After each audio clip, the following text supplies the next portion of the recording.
Welcome back to story theatre. यहाँ मैं सुनाता हूँ लव, हॉरर और थ्रिलर स्टोरीज। अगर आपको भी एक नए सफर पर जाना है तो सुनते रहिए स्टोरी थिएटर बाय यश, क्योंकि यहाँ हर कहानी एक नया सफर है। आरव, सब एकदम फिक्स तो है ना? 20 मिनट बाद पूजा का मुहूर्त भी है, हमें जल्दी करना चाहिए। रिलैक्स रेहान, तैयारी एकदम सुपर है और हमारा नवरात्रि आयोजन एक यादगार आयोजन होगा। ओके, तो मैं दिव्यांशु को देख के आता हूँ कि उसने और हेमंत ने भोग लगाने के लिए खीर बनाई या नहीं। नवरात्रि थी तो कॉलेज के कुछ स्टूडेंट्स ने चंदा इकट्ठा करके नवरात्रि का आयोजन किया। काफी चहल पहल थी, सभी ने काफी तैयारी की और डेकोरेशन भी ऐसा कि सब देख के चौंक जाएं। अरे संभाल के! तेज कदमों से चले जा रहे रेहान ने जब यह आवाज सुनी तो रुक गया। पलटकर देखा तो समानता खड़ी थी। अच्छा हुआ रुक गए, वरना फिसल जाते तो लेने के देने पड़ जाते। देख नहीं रहे, पानी से बरामदे को धो रही हूं। ओह थैंक यू यार सैम, तूने मुझे बचा लिया। पता नहीं मेरा ध्यान कहाँ था। चेहरे पर 2 आंखें भी दी है भगवान ने, उसका भी तो यूज करना सीखो। तेरी बातें सुनने का समय नहीं है मेरे पास। मैं हेमंत और दिव्यांशु से मिलके आता हूँ। हाँ जरा देखो उनको, बिल्कुल कछुआ चाल से काम कर रहे हैं। ऊपर से पूजा का मुहूर्त भी पास है और ये दिव्यांशु न जाने कहाँ गायब हो गया। अब बेचारा हेमंत अकेले क्या क्या करे। यहाँ तो सब बिजी हैं, वरना क्या बात थी। समांथा बड़बड़ाने लगी। रेहान तेज कदमों से पंडाल के अंदर गया, जहां हेमंत भोग लगाने के लिए प्रसाद की तैयारी कर रहा था। क्या चल रहा है हेमंत, तैयारी पूरी हुई या नहीं? वैसे ये दिव्यांशु कहाँ है? वही तो मैं कहना चाहता हूँ रेहान, कहाँ है दिव्यांशु? कामचोर कहीं का, छिपा होगा कहीं पे। बाय द वे खीर बस बनने वाली है, ये चीनी का डब्बा जरा वहां पे रख दोगे? खीर बनते ही उसे कटोरे में डाल के दोनों चल पड़े। पूजा शुरू हुई, सभी आरती में मग्न हो गए। ये दिव्यांशु कहाँ है? रेहान, रेहान जरा देखो तो सही, वो है कहाँ पे? आरती भी शुरू हो चुकी है और महाशय अभी तक गायब है। समांथा ने रेहान को फुसफुसाते हुए कहा। ओके, मैं देखता हूं उसे। इतना कहते हुए रेहान चल पड़ा। अब ये कहाँ जा रहा है? रेहान को जाता देख आरव ने कहा। उसे जाने दो आरव, वो दिव्यांशु को खोजने जा रहा है, न जाने वो कहाँ चला गया है। रेहान हर तरफ दिव्यांशु को ढूंढने लगा। आखिर ये कहाँ चला गया? दिशु, दिशु कहाँ है तू यार?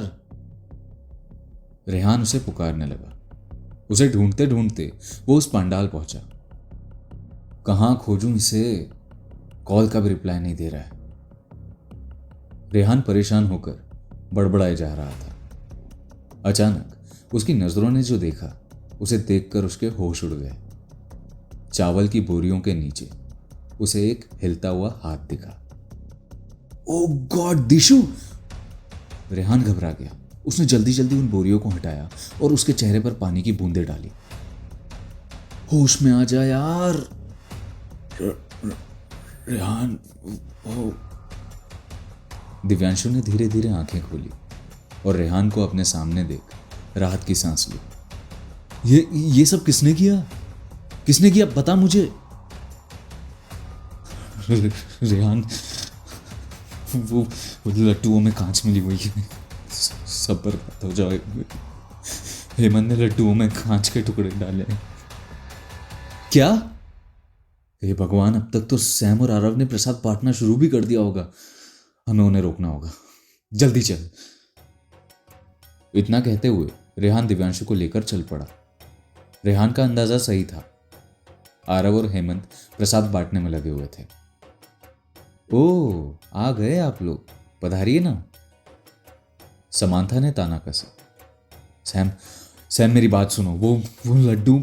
हाँ हाँ मुझे पता है कि इन लड्डुओं के साथ क्या करना है, मैं इनको बांटने ही जा रही थी।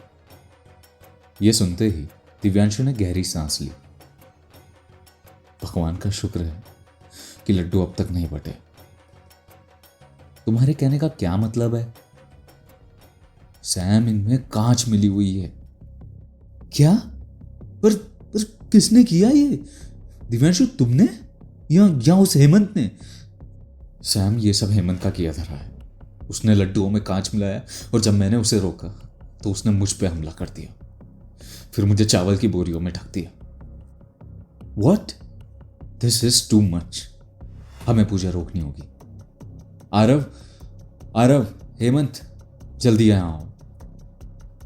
समांथा ने दोनों को अपने पास बुलाया। सैम, क्या ये पूजा रोकना सही रहेगा?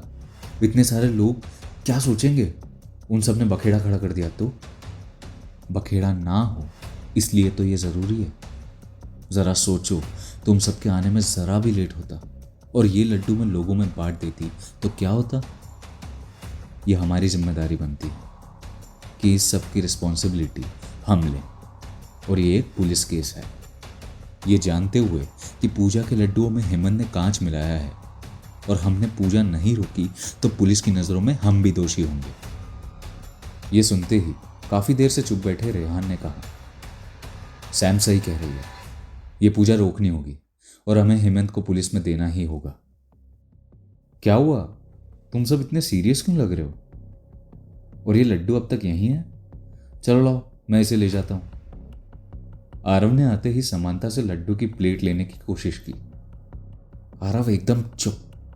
और हेमंत, तुम्हें क्या लगा था कि तुम प्रसाद के लड्डुओं में कांच मिलाओगे और हमें पता नहीं चलेगा? माता की पूजा में इतनी गिरी हुई हरकत। समांथा, मैं वो हेमंत, आज तेरी वजह से कितना बड़ा कांड हो जाता, यहाँ कितना बड़ा पाप होने वाला था, अंदाजा भी है तुझे? ये सारी बात सुनकर आरव हैरान हो गया। कांच लड्डू में? बाकियों में तो कुछ नहीं था ना, क्योंकि वो तो हमने बांट दिया। पता नहीं, पर हम कोई रिस्क नहीं ले सकते। आरव, तुम जाके अनाउंसमेंट करो कि पूजा रोक दी गई है और ये भी कह देना कि कोई भी प्रसाद न खाए। ठीक है सैम, मैं अभी जाता हूँ। मुझे करना पड़ा। वो उसने कहा था मुझे। किसने? बोलो हेमंत, किसने कहा था तुम्हें? झील के आदमी ने बोला था। झील का आदमी? कौन है ये झील वाला आदमी? हेमंत की बात सुनकर सभी चौंक गए। मुझे नहीं पता। ये बातों को घुमा रहा है रेहान। ये सच नहीं बोलेगा। अभी कॉल करता हूं मैं पुलिस को। नहीं नहीं, मुझे जेल मत भेजो। वो तो उस झील वाले आदमी ने। कौन है वो? मुझे नहीं पता। किसकी बात कर रहे हो तुम? अपना झूठ छुपाने के लिए कोई भी कहानी बना रहे हो। थोड़े ही देर में पुलिस आ गई और हेमंत को ले गई। दिव्यांशु, आरव, रेहान और समांथा ने अपने अपने बयान पुलिस को दिए और फिर हेमंत को जेल हो गई। ये सब क्या कह रहा था हेमंत? झील वाला आदमी? और उसने उसके कहने पे ये सब जानना है ना? तो सुनते रहिए स्टोरी थिएटर बाय यश, जहां हर कहानी एक नया सफर है।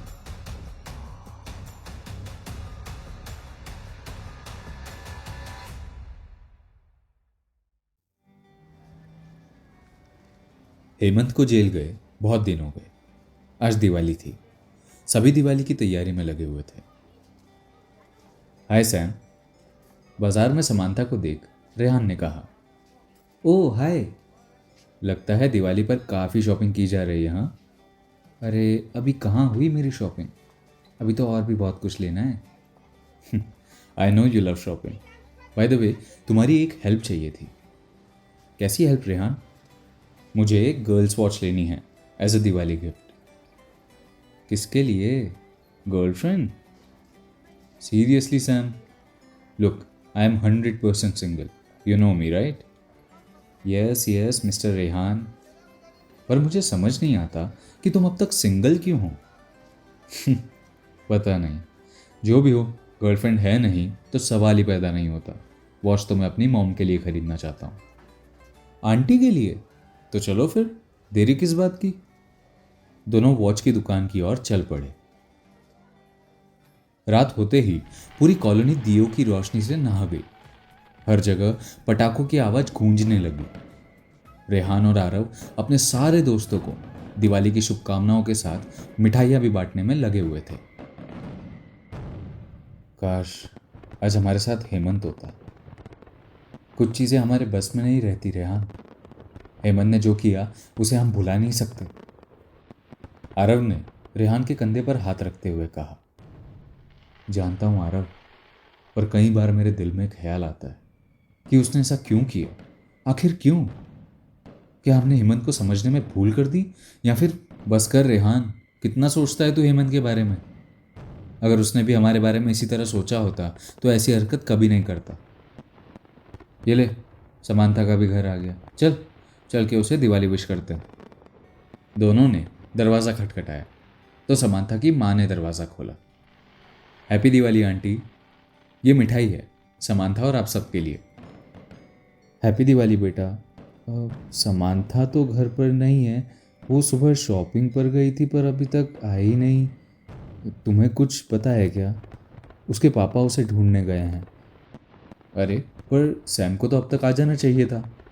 मैं सैम से मिला था आंटी, हमने साथ में एक वॉच खरीदी। उसके बाद वो अपनी बची कुची शॉपिंग करने चली गई और मैं घर आ गया। तुम सच कह रहे हो? मेरे पास झूठ बोलने की कोई वजह ही नहीं है आंटी, और मैं सैम का तो भला ही सोचूंगा हमेशा, रेहान ने घबराते हुए कहा। आंटी की बातों से वो हैरान था। आज उनकी आंखों में रेहान को अपने लिए शक नजर आ रहा था। आंटी आप चिंता मत करो, हम भी सैम को ढूंढेंगे। चल रेहान। आरव ने रेहान का हाथ पकड़ा और दोनों चल पड़े समांथा को खोजने। आरव और रेहान के निकलते ही आरव ने समांथा को कॉल किया। The number you are trying to call is currently not reachable. Please try again later. जहां तक मुझे पता है सैम ने कभी अपना फोन स्विच ऑफ नहीं रखा। आरव, हमने साथ में मेरी माँ के लिए वॉच ली और उसके बाद वो शॉपिंग करने चली गई और मैं घर आ गया। अगर मैं जानता ऐसा कुछ होने वाला था तो सैम को मैं कभी अकेला छोड़ता ही नहीं। हे रेहान, इसमें तेरी कोई गलती नहीं है भाई, सैम मिल जाएगी। आरव ने रेहान के कंधे पर हाथ रखते हुए कहा। दोनों समांथा को ढूंढते ढूंढते कॉलोनी से दूर निकल आए। वहाँ पे सड़क के दोनों तरफ केले का बगीचा था। सड़क किनारे लाइटें तो थी, पर केले का वो बड़ा सा बगीचा गहरे अंधेरे से घिरा हुआ था। सड़क किनारे कुछ टी स्टॉल भी थे। आरव, आरव, क्या वो सैम है? रेहान ने सड़क किनारे बैठी एक लड़की की ओर इशारा किया। हाँ यार, चल चलकर देखते हैं। दोनों दौड़ते हुए उस लड़की तक पहुंचे। उनका शक सही था, वो समांथा ही थी, पर उसकी हालत देख के दोनों दोस्तों के पैरों तले जमीन खिसक गई। समांथा के मुंह से खून टपक रहा था, उसके चेहरे पर कई जख्म थे। Oh my God, Sam, Sam क्या हुआ तुम्हें? समांथा को ऐसी हालत में देखकर रेहान के होश उड़ गए। सैम, सैम क्या हुआ है? कुछ तो बताओ। समांथा किसी पुतले की तरह बैठी हुई थी। उस पर रेहान और आरव के सवालों का कोई असर नहीं हो रहा था।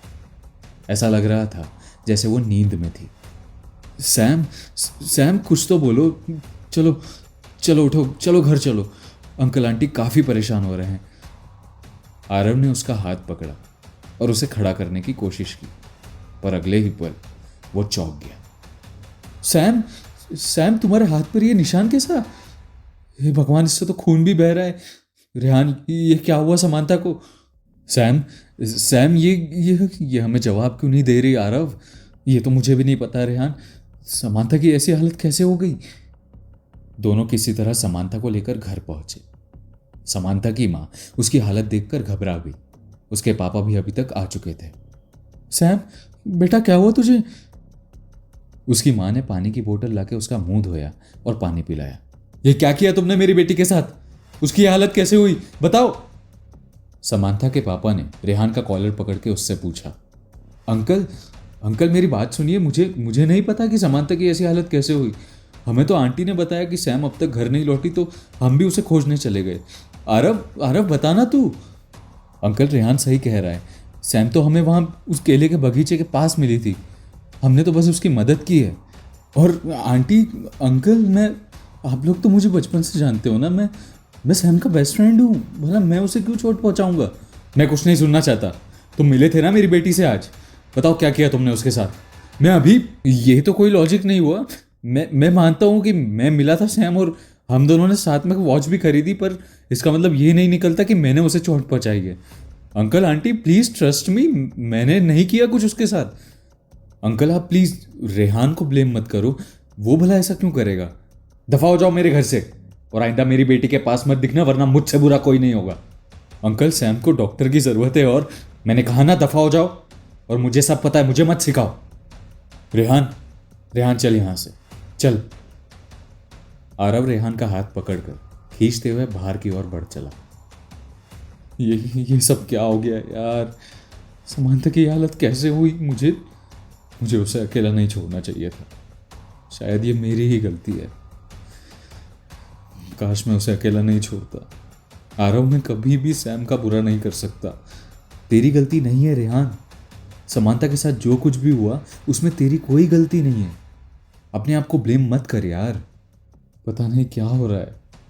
पहले नवरात्रि में जो हेमंत ने किया वो, और आज दिवाली के दिन ये हादसा। सब बुरा चल रहा है। तो सही कह रहा है यार, पता नहीं क्यों हो रहा है ये सब। रेहान और आरव का सोचना सही है। ये सब क्या हो रहा है, क्यों हो रहा है, जानना है ना?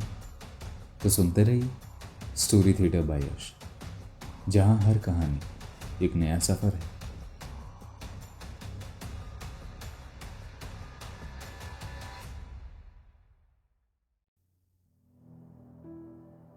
दिवाली के रात हुए हादसे को एक हफ्ता बीत गया, पर शायद अब सब कुछ बदल गया था।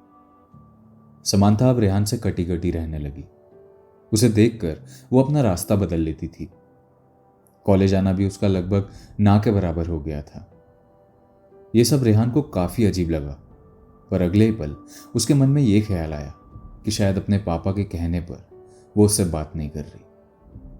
पर अब भी उसके जहन में कई सवाल थे जिनके जवाब उसे चाहिए थे।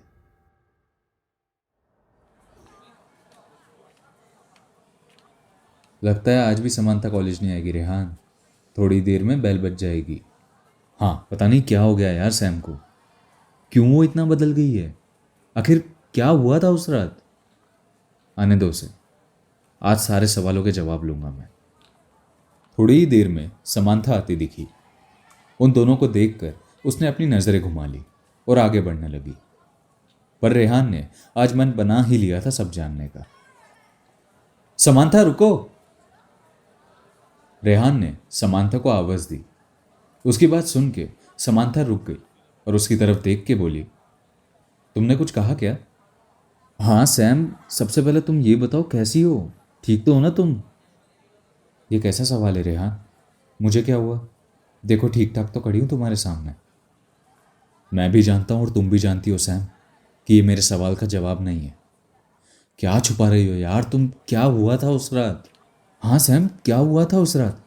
और तुम्हें चोटें कैसे आई थी वो? और वो निशान कैसा था सैम? अब तक चुप आरव ने भी समांथा से सवाल किया।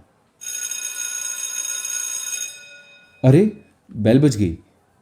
इतना कहते हुए समांथा क्लास की ओर चल पड़ी। रेहान और आरव समांथा के इस बिहेवियर को देख के हैरान थे। वो हमारे सवालों से बच रही है रेहान। हाँ, पर अब और नहीं आरव, मैं जान के ही रहूंगा कि ऐसा क्या हुआ था उस रात जिसने उसे इतना बदल दिया।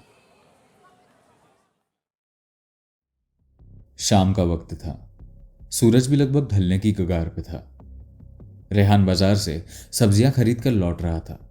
तभी उसकी मुलाकात आरव से हुई, जो तेज कदमों से सड़क के किनारे चला जा रहा था। अरे आरव, इतनी तेजी में कहाँ चले जा रहा है? किस जल्दी में है भाई? रेहान ने साइड में साइकिल रोककर आरव से पूछा। अगर मेरे कॉल्स को रिसीव किया होता तूने तो शायद ये सवाल नहीं पूछता। कहाँ है तेरा फोन? आरव की बात सुन के रेहान ने अपनी जैकेट की जेब में रखा मोबाइल निकाला और ऑन करके देखा तो आरव के 15 मिस्ड कॉल्स थे। यार आई एम सो सॉरी, मैं सफाई बाद में देना। रेहान पहले मेरी बात सुन। मैंने अभी कुछ देर पहले सैम को उसी केले के बगीचे वाले रास्ते की ओर जाते देखा। मेरे पूछने पर उसने बातों को घुमा दिया। यही बताने के लिए मैं तुझे कब से कॉल कर रहा था। सैम फिर वहां जा रही है? उस सुनसान जगह में क्यों जा रही है, वो भी शाम को? ये सब क्या कर रही हो यार सैम तुम? हमें वहाँ जाना चाहिए, चल पीछे बैठ जा। रेहान ने आरव को पीछे की सीट पर बैठने को कहा और चल पड़ा समांथा की ओर। काफी आगे जाने पर दोनों को समांथा नजर आई। सफेद सूट पहने और हाथों में बड़ा सा झोला लिए वो बढ़े जा रही थी। रेहान ने अपनी साइकिल डायरेक्ट उसके सामने रोक दी और उतरते हुए बोला, इतने शाम को इस सुनसान जगह में आने का कारण जान सकता हूं?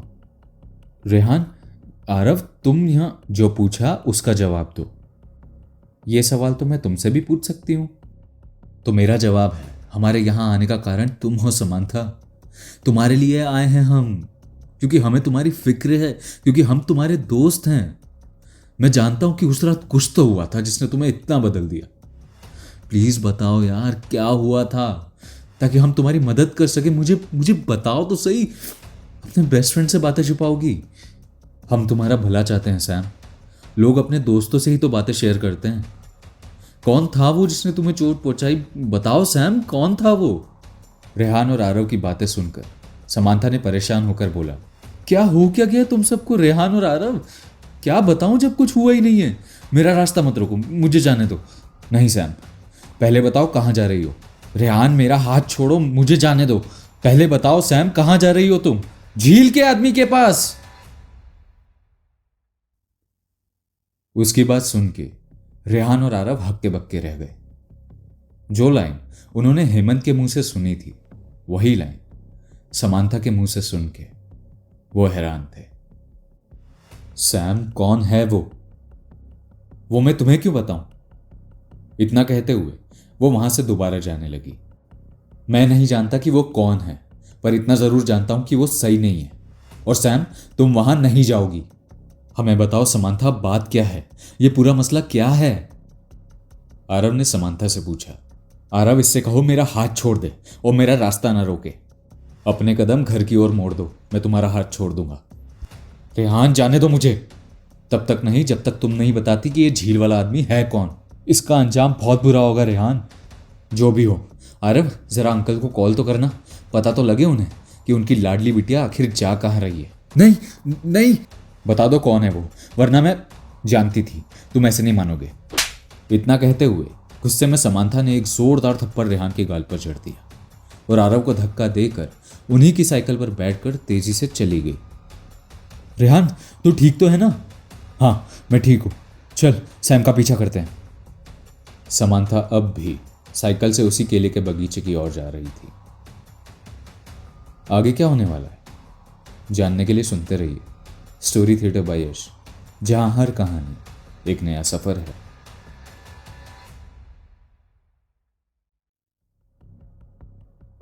गुस्से में समांथा ने एक जोरदार थप्पड़ रेहान के गाल पर जड़ दिया और आरव को धक्का देकर उन्हीं की साइकिल पर बैठकर तेजी से चली गई। रेहान, तू ठीक तो है ना? हाँ, मैं ठीक हूं, चल सैम का पीछा करते हैं। समांथा अब भी साइकिल से उसी केले के बगीचे की ओर जा रही थी। हो ना हो, जो आदमी हेमंत से खतरनाक काम करवा सकता है वो सैम से भी कुछ ऐसा ही करवा सकता है, और मैं समांथा को गलत रास्ते पर कभी नहीं चलने दूंगा। फिर क्या था, पैदल ही दोनों निकल पड़े समांथा के पीछे। चलते चलते जब वो दोनों उस बगीचे तक पहुंचे तो चौंक गए, क्योंकि रेहान की साइकिल सड़क किनारे खड़ी तो थी, पर समांथा का कोई अता पता नहीं था। रेहान, कहाँ गई वो? आरव, मेरे ख्याल से सैम इस बगीचे में घुसी है। अगर ऐसा ना होता तो साइकिल भी यहाँ नहीं होती। हमें सैम के पीछे जाने से पहले हमारी लोकेशन के बारे में किसी को बता देना चाहिए, ताकि ज़रूरत पर मदद मिल सके। मैं दिव्यांशु को मैसेज कर देता हूँ। समांथा की खोज में दोनों उस बगीचे में घुस गए। चारों ओर घना अंधेरा छाया हुआ था। उबड़ खाबड़ जमीन उनके चलने में दिक्कत पैदा करने लगी।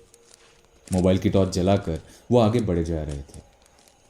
काफ़ी आगे जाने पर बगीचा लगभग ख़त्म ही हो गया था, और जहाँ वो ख़त्म हो रहा था वहाँ से उन्हें एक छोटा सा तालाब नजर आने लगा। यार, सैम कहाँ है? आरव ने चारों ओर देखते हुए कहा। यहाँ से आगे जाने के दो रास्ते हैं आरव, एक तो इन पेड़ों से होकर और दूसरा इन पत्थरों के पीछे का रास्ता।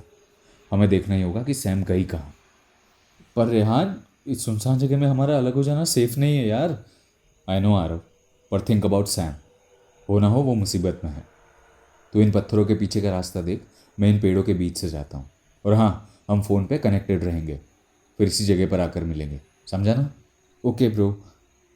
रेहान और आरव अपने अपने रास्ते चेक करने चल पड़े। हेलो आरव, यहाँ एक मोटा पेड़ गिरा हुआ है, इसलिए रास्ता बंद है। क्या? और यहाँ तो आगे रास्ता ही नहीं है। इसका मतलब सैम हमें चकमा दे गई। समांथा के ना मिलने पर दोनों वापस उसी तालाब के पास आ गए। अब क्या करें यार, सैम ऐसे कैसे गायब हो गई? पता नहीं, पर मुझे रेहान अपनी बात पूरी कर पाता उससे पहले उसका मोबाइल बज उठा। कॉल उसकी माँ का था। समांथा के पीछे जाने के चक्कर में उसे टाइम का पता ही नहीं चला। अपनी माँ का कॉल देखकर वो थोड़ा घबरा गया। हाँ हेलो माँ, रेहान कहाँ है तू? बाजार में सब्जियां लेने बोला था और तू जरा से काम में इतना टाइम लगा रहा है। जरूर दोस्तों के साथ घूमने फिरने में लगा हुआ होगा। कितनी बार कहा है टाइम पर घर आ जाया करो, पर तुमको तो सुनना ही नहीं होती मेरी। माँ मैं आ रहा हूँ, आप फिक्र मत करो, मैं आ रहा हूँ। जल्द से जल्द घर आ जा, वरना मुझसे बुरा कोई नहीं होगा। इतना कहते हुए उसकी माँ ने कॉल रख दिया। क्या हुआ? क्या कहा आंटी ने? मत पूछ यार, पहले सैम ने थप्पड़ बरसाए और अब माँ गुस्से की बारिश कर रही है। जल्द से जल्द घर बुलाया है। वो ज़्यादातर गुस्सा नहीं होती, पर शायद आज कुछ बात है। समांथा के ना मिलने पर दोनों अपने अपने घर की ओर चल पड़े। रेहान ने जैसे ही अपने घर में कदम रखा, उसकी माँ सुमन उस पर बरस पड़ी। आ गए तुम? जब अपने मन की करने से फुर्सत मिल जाए तो मेरी भी सुन लिया करो। पता भी है मिसेस गोयल के घर पे क्या हुआ है? पता कैसे रहेगा? घर में रहोगे तो न जानोगे। मिसेस गोयल यानी हेमंत की माँ? रेहान, हेमंत अब नहीं रहा, उसकी मौत हो गई। हेमंत के घर के बाहर भीड़ जमा थी। पूछा तो पता चला कि उसकी मौत हो गई और तुम अब तक घर नहीं लौटे थे। पता भी है कितने बुरे बुरे ख्याल आ रहे थे मुझे। क्या? हेमंत नहीं रहा? पर कैसे? वो तो। अपनी माँ की बात सुनकर रेहान हक्का बक्का रह गया। अपने कमरे में आकर उसने तुरंत आरव को कॉल किया। हेलो आरव। हेलो रेहान। रेहान वो रेहान रेहान वो हेमंत। हाँ हाँ, हेमंत नहीं रहा। हाँ यार, पता चला कि हार्ट अटैक से उसकी मौत हो गई है। पर आरव ये सब कैसे? मेरा मतलब अचानक। वो तो मेंटल हॉस्पिटल में भर्ती था ना। पता नहीं यार, ये सब क्या हो रहा है। कभी सोचा नहीं था हेमंत के साथ ऐसा होगा। मैं तुझे बता नहीं सकता आरव कि ये सब मुझे कैसा महसूस हो रहा है। स्कूल से हम साथ थे यार, कभी सोचा नहीं था कि वो मुझे ऐसे छोड़कर चला जाएगा। आरव, मैं इस वक्त बात नहीं कर सकता। इतना कहते हुए रेहान ने फोन कट कर दिया। वो हेमंत की मौत से काफी दुखी हो गया था। अपनी स्टडी टेबल पर रखी फोटो एल्बम को वो पलटने लगा। वो एल्बम जिसमें उसने अपनी यादों को संभाल रखा था। कुछ महीने पहले तो सभी कितने खुश थे। रेहान की बर्थडे पार्टी में कितने सारे फोटोज लिए थे उसने। रेहान उन फोटोज को देखकर जैसे यादों में खो गया। पर एक सालों पुरानी फोटो पर जब उसकी नजर पड़ी तो मानो उसके दिमाग में बिजली सी दौड़ गई। वो फोटो बहुत पुरानी थी, तकरीबन उनके हाई स्कूल की। उसे याद आया कि एक बार वो स्कूल ट्रिप पर गए थे, तब एक घटना घटी थी। समांथा का किसी लड़की से झगड़ा हो गया था और उसने समांथा को नदी में धक्का दे दिया था। तैरना ना आने के कारण वो कम पानी में भी डूबने लगी थी। टीचर्स और बाकी स्टूडेंट्स की मदद से उसे निकाला गया था। तब से कहीं ना कहीं उसे पानी से एक फोबिया सा हो गया था। झील का आदमी, पानी पानी, कहीं कहीं ये समांथा का डर तो नहीं है, इसलिए वो ये सब सोच सोच रही होगी, इमेजिन कर रही होगी। ये मैंने पहले क्यों नहीं सोचा। पर पर हेमंत ने भी तो जिक्र किया था झील के आदमी का, तो क्या हेमंत को भी पानी से फोबिया था? ये सब क्या हो रहा है? कहीं कहीं हेमंत सच तो नहीं कह रहा था? कहीं सच में तो कोई झील का आदमी नहीं है? कहीं भूतों का मसला हुआ तो नहीं? नहीं, ये मैं क्या सोच रहा हूँ, भूत भूत कुछ नहीं होते। ऐसा मत सोच रेहान, ऐसा मत सोच। रेहान के मन में एक साथ कई ख्याल आ रहे थे। फिर उसने सोचा कि कल वो समांथा से बात करके ही रहेगा। और चाहे उसके लिए उसे एक और थप्पड़ ही क्यों ना खाना पड़े।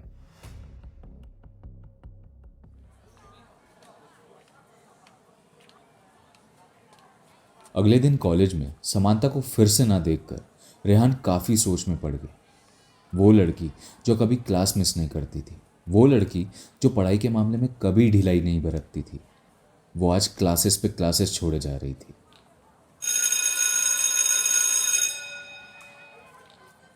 कॉलेज से छुट्टी होने पर रेहान ने अपनी साइकिल का मुंह समांता के घर की ओर मोड़ा। उसने सोचा चल के समांता का हाल चाल पूछ लें। अचानक उसे अंकल की बात याद आई जो उन्होंने दिवाली की रात उससे कही थी। एक पल को तो वो झिझका, पर उसने सोचा कि वो गलत है ही नहीं, तो इसके लिए उसे अंकल की बात का बुरा मानना भी नहीं चाहिए। वो अपनी साइकिल को स्पीड से चलाते हुए समांता के घर पहुंचा। उसने अपनी साइकिल रोकी और दरवाजे को खटखटाने लगा। दरवाजा समांता ने खोला। हेलो सैम, रेहान ने हल्की सी स्माइल देते हुए कहा। उसने देखा कि समांता के माथे पर बैंडेज लगी हुई थी और उसकी आंखें लाल थी। रेहान, तुम यहाँ? हाँ, मैं यहाँ। क्यों, नहीं आना चाहिए था क्या? नहीं, मेरा मतलब था। सारी बातें यहीं करोगी या फिर मुझे अंदर भी बुलाओगी? हाँ हाँ, आओ ना। न जाने क्यों समांता हकला रही थी। ऐसा लग रहा था कि वो डरी हुई थी। अंदर आकर रेहान हॉल के सोफे पर बैठ गया और इधर उधर देख कर बोला, आंटी नहीं दिख रही, कहाँ है वो? मॉम और डैड तो किसी काम से बाहर गए हैं, रात तक आएंगे। तुम बताओ क्या लोगे, चाय या कॉफ़ी? समांथा ने सवाल किया, पर रेहान उसके इस सवाल से चौंक गया था।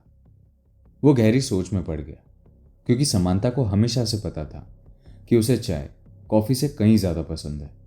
फिर ये सवाल, बोलो ना क्या लोगे, चाय या कॉफ़ी? पानी पानी लूँगा मैं, प्यास लगी है, रेहान ने कहा तो समांथा किचन की ओर चल पड़ी। अभी उसे गए 2 मिनट भी नहीं हुए होंगे और रेहान ने समांथा की चीख सुनी। वो भागकर किचन की ओर गया और किचन का नज़ारा देखकर चौंक गया। शीशे का गिलास फर्श पर टुकड़े टुकड़े होकर बिखरा हुआ था और समांथा वहीं फर्श पर दर्द में लेटी हुई थी। सैम, सैम लगी तो नहीं? रेहान, रेहान मेरा पैर। घबराओ मत सैम, मेरे कंधे पर हाथ रखो, चलो। हाँ चलो, शाबाश। रेहान किसी तरह उसे सहारा देकर किचन से बाहर ले आया और हॉल के सोफे पर बिठाकर कहा, अगर मुझे पता होता कि मुझे पानी पिलाने के चक्कर में तुम अपनी टांग तुड़वा बैठोगी तो गॉड प्रॉमिस कभी नहीं भेजता। अब कुछ बताओ भी, हुआ क्या था? रेहान ने पूछा, पर समांथा ने कोई जवाब नहीं दिया। पता है, तुम्हारे इस अजीब बिहेवियर से मैं तंग आ गया हूँ समांथा। कुछ तो बताओ, तुम तो मेरे लिए पानी लाने गई थी, फिर ऐसा क्या हुआ कि तुम फिसल गई और तुम्हें? बोलते बोलते रेहान की नज़र समांथा के पाँव पर गई। उसने देखा समांथा के पाँव से खून बह रहा था। ये देखकर वो घबरा गया। सैम, कहीं तुम्हें कांच तो नहीं लग गया? दिखाओ मुझे, मैं पट्टी कर देता हूँ। रेहान अब सोफे से उठ के समांथा के पाँव के पास बैठ गया। रेहान, रेहान। समांथा डरी हुई थी। रेहान ने देखा कि वो डर के मारे कांप रही थी। सैम, क्या हुआ? रेहान, रेहान वो मुझे ले जाएगा अपने साथ। रेहान। कौन समांथा, कौन ले जाएगा? जो जो हेमंत को ले गया, वो झील का आदमी। सैम, लिसन टू मी, कोई झील का आदमी नहीं है, मत सोचो इस बारे में। वो है रेहान, वो रोज रात को मेरे सपने में मुझे पानी में डुबा कर मार डालता। मैं रोज अपनी मौत को देखती हूँ रेहान। वो मुझे भी हेमंत की तरह मार देगा। वो मेरी जान ले जाएगा। वो झील का आदमी। चुप, एकदम चुप। कहा ना, कोई झील का आदमी नहीं है। हेमंत की मौत हार्ट अटैक से हुई है, किसी झील वील के आदमी ने नहीं मारा उसे। ये सब सिर्फ तुम्हारी इमेजिनेशन है समांथा, क्योंकि तुम्हें पानी से डर लगता है। रेहान, बिलीव मी, वो किचन में। सैम, हम ये बात बाद में भी कर सकते हैं। फिलहाल जो चीज़ ज़रूरी है वो है तुम्हारे चोट पर मरहम लगाना। मुझे बताओ कि फर्स्ट एड बॉक्स कहाँ रखा है, मैं पट्टी कर दूंगा। इतना कहते हुए रेहान खड़ा हो गया। रेहान, रेहान मेरी बात सुनो, शायद ऐसा मौका फिर ना मिले। मेरी बात सुनो, नवरात्रि के दिन जो हेमंत ने किया वो उसने खुद नहीं बल्कि उससे करवाया गया था, और अब मेरे साथ भी कुछ ऐसा ही हो रहा है। मैं क्या करती हूँ और क्या नहीं मुझे खुद नहीं पता होता। ऐसा लगता है कि जैसे मैं नहीं बल्कि कोई और हूँ। और उस रात oh my God, Rehan Rehan Rehan वो आ गया। बोलते बोलते समांथा की नज़र रेहान के पीछे गई और उसके चेहरे का रंग उड़ गया। उसकी लाल आंखों से आंसू बहने लगे और उसने रेहान का हाथ पकड़ लिया। रेहान रेहान तुम जाओ, तुम भाग जाओ, रेहान जाओ तुम। पर समांथा क्यों? रेहान ने पीछे मुड़कर उस तरफ देखा जहां समांथा अपनी नजरें गड़ाए बैठी थी। वहां कोई भी नहीं था, पर समांथा के चेहरे पर डर बरकरार था। तुम जाओ, वो आ गया, तुम जाओ रेहान। सैम, किसकी बात कर रही हो तुम? कौन आ गया? वहां तो कोई भी नहीं है। मुझे मुझे बताओ कि। इससे पहले वो अपनी बात पूरी कर पाता, किसी अदृश्य ताकत ने उसका गला जकड़ लिया। वो फर्श पर गिर पड़ा। उस अदृश्य ताकत की पकड़ इतनी मजबूत थी कि रेहान का दम निकलने लगा। उसने हिलने की कोशिश की, पर जैसे उसके पूरे शरीर को लकवा मार गया। रेहान के साथ ये सब होता देख समांथा ने टेबल पर रखा पेन होल्डर से पेन निकालकर अपने हाथ में इस तरह घुसाया कि खून निकलने लगा। समांथा के हाथ से बहता खून फर्श पर गिरने लगा और वहीं रेहान नॉर्मल होने लगा। रेहान खुद काफी घबराया हुआ था।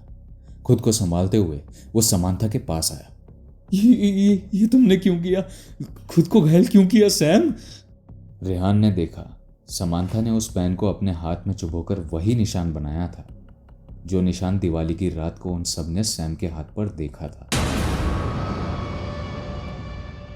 ये निशान? कुछ मत पूछो, चले जाओ रेहान, यहाँ से चले जाओ और दोबारा कभी मत आना। नहीं समांथा, मैं तुम्हें छोड़ के नहीं जाऊंगा। तुम्हारे जख्म से कितना खून बह रहा है, मैं ऐसे तुम्हें छोड़ के नहीं जा सकता। यहाँ भी जो हुआ सेकंड्स पहले वो तुम भूल गए क्या? वो तुम्हें मार देता रेहान। जाओ यहाँ से, तुम्हें मेरी कसम, प्लीज जाओ। ठीक है, मैं जा रहा, अपना ख्याल रखना। वो समझ गया कि समांथा अब उसे वहां एक पल भी रुकने नहीं देगी, इसलिए कुछ सोचकर वो वहां से चला गया। घर के बाहर आते ही उसने समांथा की मां सौम्या सहगल को फोन लगाया और समांथा के जख्मी होने की सारी बात बता दी।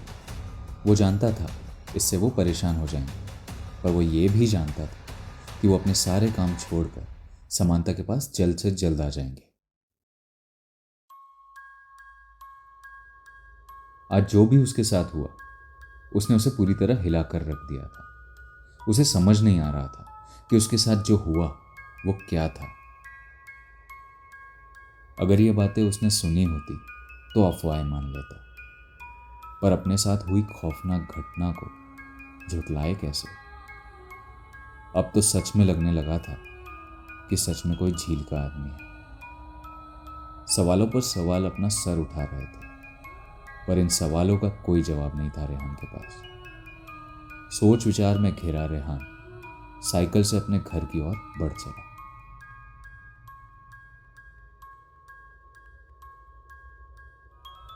तो ये थी आज की कहानी। द मिस्ट्री मैन सीजन 1 यहीं खत्म होता है।